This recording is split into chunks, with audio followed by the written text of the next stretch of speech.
আজকে করব ঝাল ঝাল করে পাবদা মাছের রান্না। তার জন্য পাবদা মাছটাকে নুন হলুদ মাখিয়ে রেখে দেবো 15-20 মিনিট মতন। মশলার মধ্যে টমেটো, আদা, কাঁচা লঙ্কা, ধনেপাতাটার একটা পেস্ট তৈরি করব। গুঁড়ো মশলার মধ্যে জিরের গুঁড়ো, লঙ্কা গুঁড়ো আর হলুদ গুঁড়ো রয়েছে।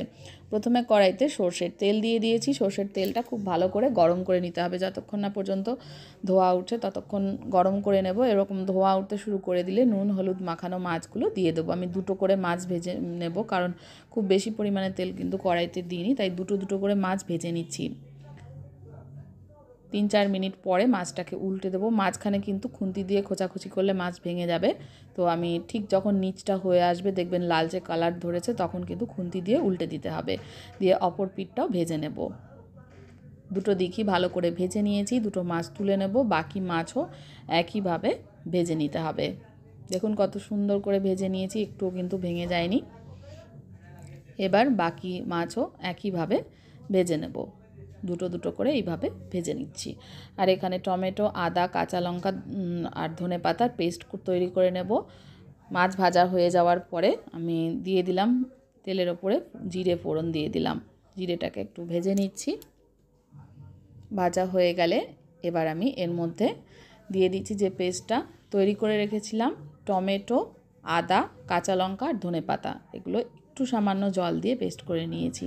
এই মশলাটাকে কিন্তু কাঁচা মশলাটাকে কষিয়ে নিতে হবে। এবার এর মধ্যে কষানোর সময় দিয়ে দিলাম লবণ, স্বাদ মতো লবণ দিয়ে দিলাম। এবার দিয়ে দেব এর মধ্যে যে গুঁড়ো মশলাটা ছিল, সেটা একটু জল দিয়ে গুলে রেখেছিলাম। গুঁড়ো মশলার মধ্যে জিরে গুঁড়ো, হলুদ গুঁড়ো আর লঙ্কা গুঁড়ো রয়েছে। এবার সমস্ত মশলা কিন্তু খুব ভালো করে কষিয়ে নেব, যতক্ষণ না পর্যন্ত একদম জলটা শুকিয়ে গিয়ে তেলটা ছাড়তে শুরু করছে, ততক্ষণ পর্যন্ত কিন্তু কষে নিতে হবে। একটু মাঝে মাঝে খুন্তি দিয়ে মশলাটাকে নেড়ে নেব। আরও কিন্তু কষিয়ে নিতে হবে, এখনও মশলার থেকে তেল ছাড়া শুরু হয়নি। আরও 2-3 মিনিট মতন কষালে তবেই তেল বেরোতে শুরু করবে। এবার দেখুন কষানো হয়ে এসছে, তেল ছাড়তে শুরু করে দিয়েছে। এবার আমি এর মধ্যে সামান্য একটু জল দেব, খুব বেশি কিন্তু জল দেব না, একটু মাখা মাখা টাইপের হবে, ঝোল খুব বেশি থাকবে না। এই রেসিপিটা কিন্তু একটু মাখা মাখাই খেতে বেশ টেস্ট লাগে। আর এই রান্নাটার মধ্যে কিন্তু গরম মশলার গুঁড়োর ইউজ করব না, টেস্টটা তাহলে পাল্টে যাবে। এবার ঝোলটাও ভালো করে ফুটে উঠলে ভেজে রাখা মাছগুলো দিয়ে দেবো। ভেজে রাখা মাছগুলো দেওয়ার পরে ঠিক 1 মিনিট মতন ফুটিয়ে নেব, খুব বেশি ফোটাবো না ঝোলে।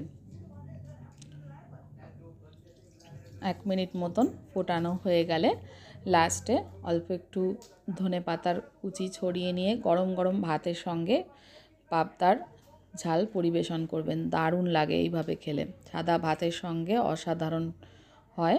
আর রেসিপিটা ভালো লাগলে আমার চ্যানেলটাকে সাবস্ক্রাইব করতে ভুলবেন না। ধনেপাতাটা একটু জাস্ট মিশিয়ে দিয়েই নামিয়ে দেবো, যাতে খুব বেশি রান্না না হয়, ধনেপাতার গন্ধটা মাছের ঝোলে থাকে। মেশানো হয়ে গেছে, এবার গ্যাস অফ করে গরম গরম সাদা ভাতের সঙ্গে সার্ভ করে দেব। রেসিপিটা দেখার জন্য সকলকে অনেক অনেক ধন্যবাদ। সকলে ভালো থাকবেন, সুস্থ থাকবেন।